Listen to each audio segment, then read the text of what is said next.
Amen, amen. C'est vrai que le texte est long, mais c'est un texte qui m'a ouvert l'esprit. Alléluia.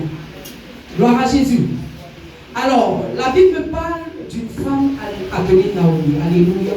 Et la Bible dit que Naomi était celle-là qui vivait avec son mari ainsi que ses deux enfants, Machlon et Idjon.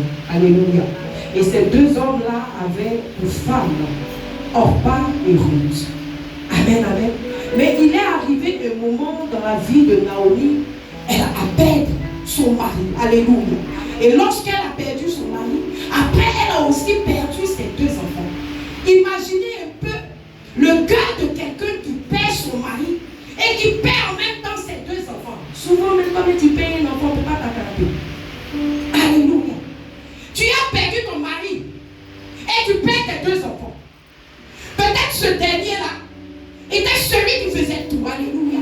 Quand on parle de Naomi, quand elle s'habille devant ses camarades, on sait qu'elle a un homme derrière elle. Mais ce dernier qui l'a fait là est décédé. Amen.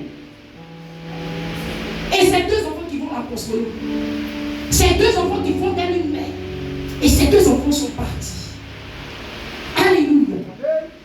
Bien-aimé. Naomi était dans la nature. Là où Naomi a souffert. Mais ce qui m'intéresse ce matin, ce n'est pas le côté de Naomi. Je te parle peut-être de Naomi pour que tu puisses vraiment comprendre quelque chose dans ce que je vais te dire. Alléluia. La Bible me parle de deux femmes qui étaient belles-filles de Naomi. Il s'agit d'Orpa et Ruth. Amen.